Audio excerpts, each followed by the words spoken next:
there. And really we have a new generation of freedivers and people getting into it. There's new equipment. When Brett was doing 80 meters, for example, in 1999, since that time we've really developed carbon fiber fins, we've developed high stretch suits, and we've developed all of these things that have allowed us to get a little deeper, stay longer, but most importantly, the safety kept up with it. We developed different safety protocols and procedures and things like that that we needed. So there's a lot of different areas that we went into. So what's interesting is nowadays, and within the last several years, we've seen an explosion in the popularity of freediving and thereby spearfishing. Because we have, if you've seen the movie The Big Blue, Le Grand Bleu with, I think it was Luc Besson, it was his movie. It's the fictionalized story of Jacques Mayol and Enzo Maiorca, who are real characters or real people. In the late 60s and early 70s, they were doing some stuff. And then you had Ocean Men, the IMAX movie with about Umberto Pellizzari and Pepin Ferreras. So there's very much an interest in freediving. Now the difference in freediving compared to scuba is that when you go into the dive shop to buy your long blade fins or your spear gun, there's no one not going to sell you that equipment because you're untrained to use it. Unlike if you buy your scuba tank, no one's not gonna, they're not gonna fill it for you unless you're certified.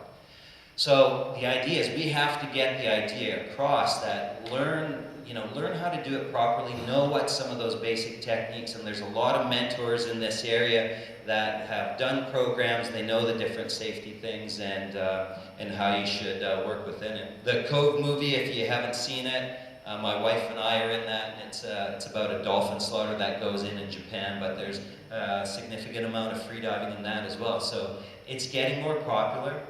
But again, people don't know that there's mentors in their area that they can go and learn the safety from, and that's where the problem starts to happen, right? So we need this educational outreach. So there's a number of reasons why to freedive there: sustenance, recreation, photography. We love scooter freediving, and I'm just going to make one quick change here, and I'm going to show you a fun little video of something we call Formula 3 freediving, just to show you a different aspect of freediving altogether, and just different ways we have fun with it. Freediving.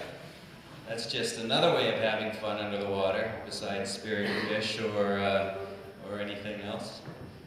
So that's oh, there we go. So, that's why we freedive. We go down there to have fun and enjoy it. But what makes it more enjoyable is when you know that you've got a buddy there.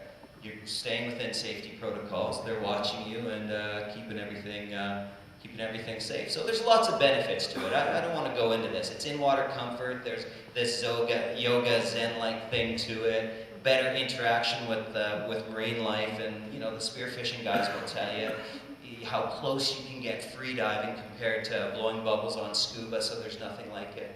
And there's nothing when you're doing stuff and you're achieving new personal bests and you're doing it safely, you kind of feel like there's nothing you can't do. But you got to keep it, within your limits. You got to understand there are limitations and keep it safe with your buddy. So I just want to give you a quick idea of where freediving is and what the capabilities are. I mean, there's three different things we compete: time, depth, and distance. But in depth, there's 6 different disciplines, whether you're using a sled or not. And you see that top one called constant ballast. It's what all of you as freedivers do. You kick down, you kick up, whatever weight you have on, you keep with you. That's 122 meters. That's over 400 feet. Now, if you look down to the very bottom, you see no limits. 214 meters, 702 feet, we're riding a sled down and back from. So for the divers in the audience, you're already figuring that out. 214 meters, that's approximately 23 atmospheres, meaning your lung volume wants to be 1/23 the size, right? That's actually impossible. It can't happen. You'd break ribs and you'd cause lung damage. So there's other things the body does. For example, there's a point where the lungs will only get so small, and then the plasma, the clear part of the blood, will actually infuse into the air sacs to replace compressing air volume with incompressible fluid. It's absolutely amazing how the body and how the physiology responds. Because 50 years ago, physiologists told us, impossible to go deeper than 50 meters, 165 feet. And they told us our chest would collapse and all of these things. And we started doing 60 meters, 200 feet, 65 meters. And they said, oh, did we say 50 meters? We meant 100. Impossible. And then, you know, now we're at 214 meters, 702 feet, a 70-story building, to put that into perspective. So at this point, they don't even bother telling us what the limitations are anymore. They just say, so how did that dive feel? Is there anything you think I should study? So it's pretty amazing. Now look at time, static apnea, just like you see these people doing here. Hold your breath for maximum time. 11 minutes and 32 seconds. This is without oxygen. This is just breathing normal air. Now, who wants to ask the question? Right? We all have the big question mark. What about brain damage after 4 to 6 minutes? Isn't that what we're taught? 4 to 6 minutes? But you have to realize that that's when we talk about that 4 to 6 minute brain damage thing, that's when we're anoxic, when we're completely without oxygen. There's either no blood pressure, pulse, blood circulation to the brain, or the whole body's out of oxygen. And this gentleman, Stéphane Mifsud from France, 11 minutes and 32 seconds, and at the end of it, he had to come up, take his mask off, look at the judges, give an okay, and say, I'm okay, as a proof that he has cognitive ability. And so he's actually never in a state of anoxia, lack of oxygen. He's going through a level of hypoxia, a varying degree of oxygen. So, you know, again, where we're getting to, if you had asked me this 10 years ago, I'd have been like the physiologists. You know, impossible. And now we're doing it. So it's absolutely amazing. And then dynamic apnea, that's just horizontal distance in the pool. How many laps could you do? 5 laps of an Olympic pool, 250 meters.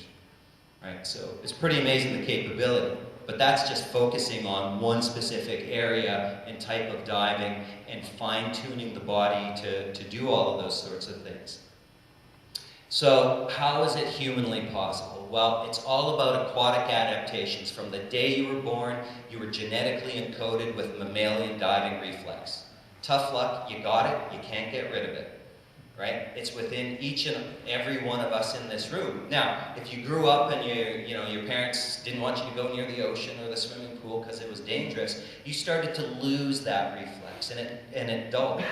If you've been freediving and scuba diving and been a swimmer, you've actually kept that reflex somewhat. And if you do the sport that I do, we target that reflex and we train it so that it's very strong within us. But again, none of this is going to be possible without proper safety procedures, which we'll get to in a bit. So the first aquatic adaptation you see is bradycardic response. It simply means a slowing of the heart. Within a minute of holding our breath, we'll see a 50% drop in our heart rate. We'll go from 50 beats a minute, boom, down to 25. And when David Blaine was holding his breath in that big snow globe, is what it looked like, right? His heart rate was dropping down into the teens on that. We've actually, riding a sled, measured 7 beats per minute. That's a beat every 9 seconds. So pretty amazing. Blood shunting, the blood in your extremities, your arms and legs, those blood vessels will close down, and the blood vessels in your heart and your lungs, and importantly your brain, will actually dilate to bring all that oxygenated blood to the core so that all of that oxygenated blood can circulate between 2 important organs, which